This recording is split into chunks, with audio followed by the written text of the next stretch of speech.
The Nigerian-born international scammer and Instagram celebrity Ramon Abbas, also known as Hush Puppy, is still facing trial in the United States of America for advance fee fraud. Prior to his arrest and extradition to the U.S. last year, he was alleged to be the ringleader of a gang of fraudsters that facilitated computer intrusion, business email compromise, fraud, and money laundering from his base in Dubai. The Federal Bureau of Investigation, which had been on this trail for years, said his victims, mostly in the U.S., had been dupe of hundreds of millions of dollars. If convicted, Abbas could spend the next 20 years in the U.S. federal prison. We'll now be getting the latest update on his last court appearance on Tuesday. From the head Judicial Human Rights and Anti-Corruption Desk of Premium Times, Ade Somoju, and popular blogger and social media commentator Dr. Kemi Olunloyo, who will be following the trial virtually. Welcome to the show, Kemi and Ade. Kemi, you could start first and just give us an update, and Ade will give us an update afterwards. And it's a pleasure to have both of you. Good morning. Rufai, good morning. Thank you so much for having me on Arise. Yes. Good morning.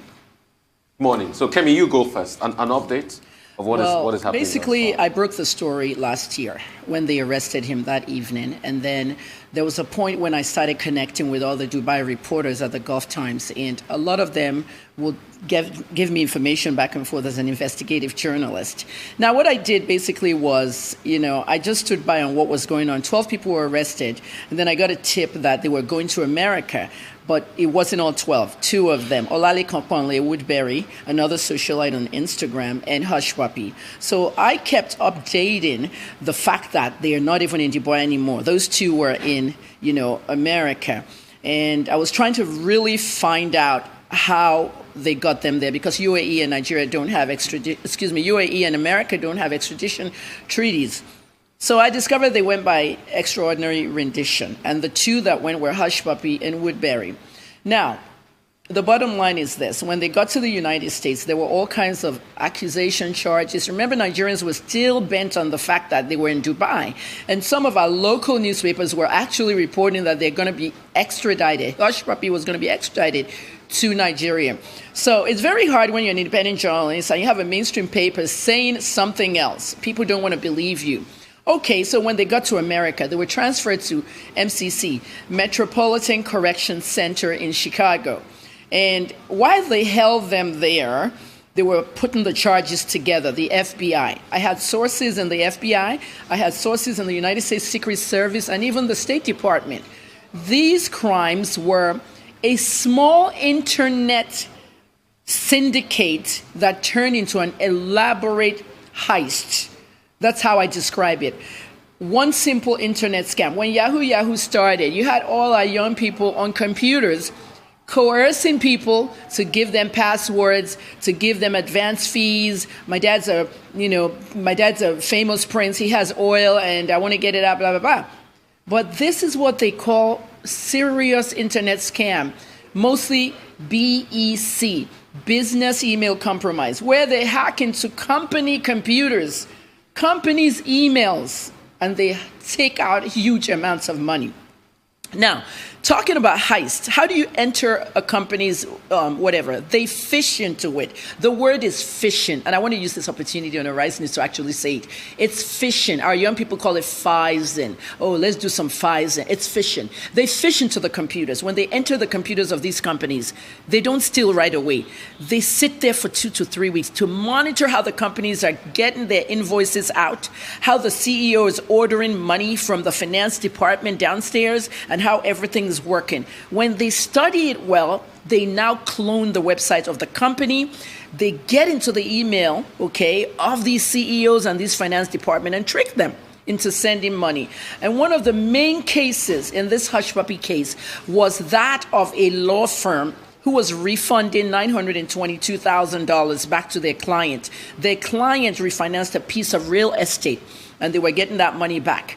The paralegal, in the documents that the FBI put together, the paralegal, KC, is her initial. She was tricked into sending that money to a bank account, a Chase bank account, which actually belonged to Hush Puppy and not the client. $100 million from a Premier League soccer club. The FBI wouldn't tell us which one it is. I have people working in the FBI, and I have FBI sources who will tell me things. Kemi, don't mention my name. So putting all the sources in the FBI and the Secret Service, the United States Secret Service, broke the part of the story that had to do with the COVID ventilators. There were two people in this scam that orchestrated it. A Canadian-American called Galeb Alomari, and the second person was Hush Puppy. Galeb was the one doing all the hacking with his boys. He had all kinds of Romanian hackers, North Korean hackers working for him. And Hush Puppy was the one moving the money, laundering it with a lot of Nigerian young men working in his house. There was a room where they took 129 laptops and 47 phones. So they were doing the money part. He was doing the hacking part. Now, there was a point in which one of our OAPs here, Daddy Freeze, visited Dubai. And last year, he used that opportunity to visit Hush Puppy and wanted a tour of that house. So while they were eating dinner, if you go back to that video, you'll notice a part where Hush Puppy actually got up to go away into the room to make a phone call. That phone call, the FBI played it to us. Okay, left Freeze in the dining table, but he went to make that phone call. What's up, bro? That's Hush Puppy. Alomari, I'm on the plane. We're about to land. The signal is poor. 922,000 came in. Okay, big money came. Okay. He said, okay, send me the screenshot. Okay, when I get to the terminal, the plane will, when the plane gets to the terminal, the signal is back, the network. Okay. So Hush Puppy wanted the screenshot. So as Alomari got out of the plane, the FBI caught him, and that was the end of it. Now, when they caught Alomari, was it Alomari that outed Hush Puppy? Possibly. But also, Alomari's boys just got out $100 million from the COVID ventilator money. All right, Madam Kemi, let me just tell you to hold on there, and we'll come back to you shortly. Let's bring in Ade Shomoju into this conversation as well. Thank you so much for joining us. As you have heard, and as we know, to a large extent, these were massive, sophisticated scams. But it would seem a dispute between members of the syndicate was their undoing. What exactly do we know about that dispute? How was all of this busted? Like Kemi has done justice to the facts leading to the case. Nigerians were, Hush Puppy has been a figure many Nigerians, particularly the youth, have been looking up to. People wanted to be like him. He attributes his successes in businesses to hard work and the grace of God and all of that. So he was a sort of a role model. And when, like Don Kemi laid out, when the facts came, and the stories, came out, and Nigerians were really wanted to know what was really going on, and because of that, Premium Times devoted a lot of resources and human capital, monitoring the development, especially at the point where it got to court. You see, we cannot but emphasize at this stage how sophisticated the crime Hush Puppy was caught in is a transnational network of criminals. Yes, hacking into emails across the world, duping people of millions of dollars. As it is today, about $25 million have been linked to Hush Puppy alone. So, but you see the sophisticated crime being matched with sophisticated law enforcement and the judiciary. Hush Puppy was arrested in Dubai in June. By June 25, a charge was already pending in the U.S. And like Kemi said, he was actually expelled. There was no extradition law between the U.S. and Dubai. So he was expelled from Dubai and handed over to the FBI and brought to the U.S. By July 2, he landed in the U.S. And by August 1 or 2, he was already in court, pleading guilty. And along the line, other crimes have been unraveled involving him. And, to tell you how, where law is certain, law enforcement and efficient, things are, clockwork efficient. You see that by January, when he pleaded guilty in August, by January, he changed his lawyer. In February, he changed his lawyer. And in fact, we were already preparing for the trial. He changed his lawyer in February, and the lawyer, that's Louis Shapiro, sometimes in March, wrote the court and asking for the date to be shifted from May to July, which was yesterday. Along the line, the U.S. government applied to the court to allow them to have some information, pieces of information on the documents to be handed over to the defense, redacted, so that it will, the names of co-conspirators that had yet to be arrested, identities, addresses, and all of that technical strategy deployed in prosecuting the case will also be shielded from the public. And that order was granted. So we were all expecting for trial yesterday when we saw this. So that is where we are. And as you go through the plea agreement he had with the United States government, he will be pleading guilty at a time to be fixed, because he will still be brought to court to officially plead guilty, to change his former not guilty plea to guilty. And after then, there will be a sentencing hearing. So I think that is where we are currently. Well, Ade, thank you very much for those details. But two quick things. How did Premium Times manage to focus so much attention on that story without necessarily being on the ground in the United States? Maybe there's something you can tell us about that. But more importantly, Premium Times has a story about the plea bargain that Hush Puppy has entered into. If you could also help us outline the details of that plea bargain. Yeah, thank you, Mr. Bati. Of course, Hush Puppy, the kinds of Hush Puppy around the world, Nigerians, young Nigerians like him, we have many Nigerians doing well all across the world, but we also have a few of them who are actually giving Nigeria the bad name that people are quick to remember. When Hush Puppy was arrested, it was a mixed feeling here. Some people saw, consider the kind of influence that he commanded.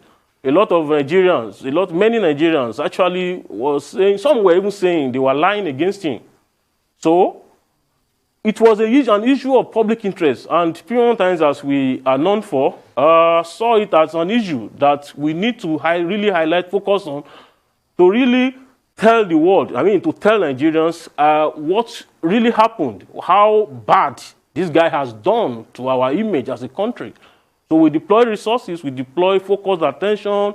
We had a network of journalists that we worked with, getting documents to have an accurate reporting on all the issues, blow by blow, up to what we had yesterday. Yes, talking about the plea bargain, I think one other thing that jumps out when I was reading to the document yesterday was how the judiciary, the law enforcement, the diligence, the sophistication, the dedication, and the resources they actually put in combating crimes. This is a crime that was described by the FBI as one of their most difficult form of cybercrime. The FBI said in 2019 alone, they lost. There was a record of a sum of $1.7 billion lost to business email compromise form of crime alone, when the hackers get into the business email of companies, they take charge of the conversations, they block the email, or they divert communication, so they take advantage of ongoing conversations with business partners and unknown to the victims. The communication will continue, thinking, and they will now provide an account where funds that are meant to fund a particular project that was being discussed will be paid into. You see, so this is what really happened. Okay. If you look at the plea bargain, okay, you know that. Okay. Okay. Go ahead. Just go ahead. Just finish up that thought, Ade, before. The plea bargain. You see, you see in the plea bargain the intention of government, law enforcement agencies to actually combat, to use crime to be, to use prosecution to be a form of deterrence to people. You see, a lot of rights have been waived that have, the rights to appeal, right to have speedy trial, right to, a lot of rights, constitutional rights that are supposed to inure to a defendant have been waived. And if you look at it, unlike what we have here, where people go into plea bargain just to... Okay, Ade, let me bring Kemi in here. So, Kemi, what are the other things we should know as regards this case? You and Ade, you've done an extensive and very good job as regards bringing this out. So what are the other connections? Some other names, you mentioned, the likes of Woodbury. I think there was also the case of Mofa, Mofa is not related to this case. Okay, it's not related to Mofa this is a BDC operator, and he actually works for his uncle. Okay. So his own case is with the EFCC. Okay. Now, what I wanted to say on what Ade said, what Ade said really needs to be taken very seriously. Premium Times is a newspaper that really focuses on investigative journalism. And for me personally, Ade said some things on the point of the media. Only Premium Times, myself, and you, Arise Now, analyzing it, really touched this case in deep. And if the government, has to look at the bigger picture, if they ask me, what do you want us to do? I will say, bring the Premium Times guy, myself, and let us sit with the ministers for technology, the ministers for finance, and the ministers for foreign affairs on a round table to discuss how this can stop. It is not just hush puppy.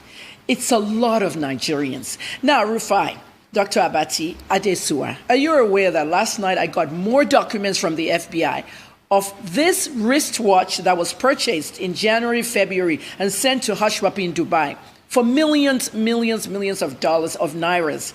These people that orchestrated that particular part of the scam, if you read the page 9 of the 29 documents of the plea agreement, you will see it there. These were like 4 girls, 4 women, and 3 guys in the United States. They just arrested them last week, July 22nd. So the arrests are still coming in, Now, let me tell you one part of that whole COVID thing. The $100 million were for ventilators for COVID. And what Donald Trump wanted was to put that funds. Those funds were going through the United States Secret Service. They're another elite law enforcement agency. When Alomari hacked into it, reportedly, the $100 million came out. The $30 million, 30% is Hush Puppy's money, and the 70% is Alomari and his boys. So when Hush Puppy had heard, this is according to an FBI source, when Hush Puppy had heard that they've captured Alomari, rather than just go down low, lay low, whatever, he double-crossed. According to my source, he allegedly double-crossed Alomari's boys of that 70 million and kept the whole 100. Out of greed, those boys were the ones that tipped the FBI off on the entire operation. And they found a way to start looking for Hush Puppy. And then Hush Puppy flashed everything and all that. This is one of the reasons why he fired Jill Pisetsky and Vicky Prodebeski, the first 2 lawyers who were saying, our client was kidnapped, our client is an influencer. That wouldn't work. I know Louis Shapiro. He's a very good lawyer. And I said it on my Instagram page. When Shapiro gets in there, he's just going to tell the feds, plea deal. And this is the problem we're having now with Woodbury. Olalekan Kwanle, the second in command. This is the boy that was in South Africa. Kwanle was in South Africa, and he fled South Africa because they wanted to kill him. There was one particular Yahoo over there called Alibaba. It was a big BEC, and a lot of money came out of it. And I heard our boys, were going to share that money, and Woodbury reportedly fled Dubai when he heard they're going to kill him. He didn't want to release the money. They were going to kill him, the cultist boys. And he fled to Dubai and moved with Hush Puppy. When he got to Dubai, he settled the boys. But at the end of the day, the BEC emails and the scams were still on Woodbury's phone. And that's why he's having a trouble now with his trial in Chicago. They have another lawyer that they've added to that case. I'm covering that too. The next date is August 6th. His name is Thomas Durkin. And Durkin is another very good lawyer. They're paying these lawyers huge amounts of sums. And Woodbury is in what they call a proffer, where they'll sit down with the feds and all that. And Woodbury has still not done that plea agreement. He needs to do the plea agreement because they'll give him 10 years, because he's facing 30 years. 10 instead of 30, like Obi Okeke, Obi-Wani Okeke. He confessed and they gave him 10 instead of 30. So this whole BEC stuff from South Africa was still on Woodbury's phone, and the lawyers have looked at it. So we're hoping on August 6th they'll decide to do a plea agreement too. If you notice, Hush Puppy's plea agreement was done in April 7th. And they just released it to us. They released it to us on the day of the trial 2 days ago. We are calling it, Premium Times and myself, we're calling into that system, PACER, P-A-C-E-R, United States Federal Court, system. They actually did PACER because of coronavirus. Okay. You dial in, you're accredited, you put your code, you can hear everything in the courtroom. For want of time, I want to quickly chip in more questions here. Sure.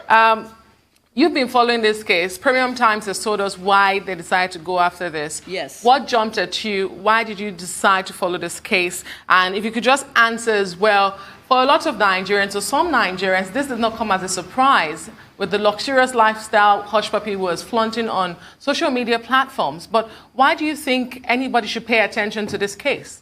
Okay, Adesua, let's get personal. You asked me why did I get into this case. One, I'm a journalist. Number two, the same question BBC asked me in London. BBC London called me. They noticed that Hush Puppy and I had some interaction, okay? I was curious. I wanted to follow what was going on. The interaction was years ago, when I came out of Port Harcourt prison, when I was detained. I was sick, very ill, and I had a huge medical bill, and I had to treat myself. So I did a fundraiser online, and I started going to the DMs of famous stars, people that had money, okay? I'm blunt. I needed the money. So I went to Hush Puppy's page, and I sent him a message, and I did a post. And he said I have to apologize to a certain blogger before he could give me money. I apologized to the blogger. The post is still on his page. I apologized to the blogger, and he didn't give me the money. And I called him. I said, you're a scammer. Okay, you scammed me. You let me apologize to my nemesis, and you scammed me. At the end of the day, I said something that some people picked up. You're a scammer. So when I heard this stuff, it came from one of the people in that house, Palazzo Versace, that afternoon, 4 o'clock, our time, 7 Dubai. Said they just arrested Hush Puppy. They just raided the house. They just, and that's how I broke the story. Then I followed it since then. And then one of the reporters at the Gulf called me and said, hey, Kemi, Hush Puppy going to America tomorrow. I'm speaking with his Arab accent. He said, Hush Puppy going to America. I said, America? How? Extraordinary rendition. Activists don't like it. They'll pull you from a third country. Look where Hush Puppy is. He's with the U.S. Marshals. He's not in a prison. You know where the Marshals are? They have 2 locations that I know of. One in Colorado, underground bunkers. They have a whole city under the ground. And the other one, Florida, in the middle of the ocean. Helicopters come and go. They can't escape. It's for dangerous fugitives. That's what they classified Hush Puppy as. And then I saw the charging documents. I saw the crimes. I saw everything. So I would say this case is going to end up with a sentence of, well, I'm not God and I'm not a judge, but with my FBI sources, all the U.S. law enforcement sources, and even sources in the U.S. Embassy. The U.S. Embassy here in Victoria Island has an FBI attaché in there, and they have, because they're doing that because it has changed everything about getting a visa. 2 weeks ago, some of our children who got I-20 visas are stealing 1.7 million, withdrawing it at ATM. We saw them. So the embassy has to be very careful who's getting the visas, and we want them not to let these kids be affected. The ones that are actually going to school and not doing Yahoo. And so with that being said, I'm looking at 15 years for Hush Puppy. Good behavior, clean, mop, do dishes, be good to other inmates, be respectful. He'll get out in 15 years. Well, now, after that 15 years, real quick, I know we don't have time, but after that 15 years, you got another big problem, okay? St. Nevis and Kitts, St. Christopher and Kitts, the passport he's carrying, they're going to revoke this passport. A government official is telling me. Okay, because proceeds of the crime purchase that passport. So we now have to look at investment passports. People can buy a passport for $150,000. Yes. Yeah, we have just about a minute to go. Okay. Many young people look up to the likes of Invictus, Hush Puppy, Woodbury. What will you say to those young people who regard these persons as heroes in their own view, and they want to be like them? What I say to them, I'm already saying it to them. Leave this Yahoo alone, okay? So it brings up the bigger picture, all right? We need money. We want the federal government. I'm saying this now in Arise, and I thank you for giving me this platform. We need the federal government to give us money. I did a content creation seminar 2 weeks ago. This is a 50,000 Naira seminar. They don't have that to pay me. They don't have 30,000. I did it for 10,000, and some people did it.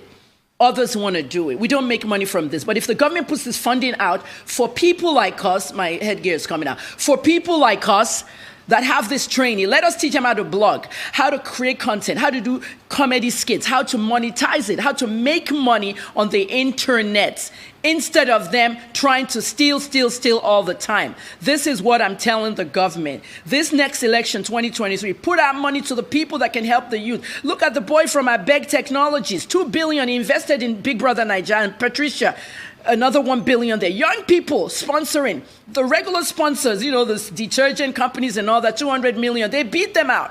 Tech is the new oil. Let us use it well. Let's teach these kids to stop stealing with tech.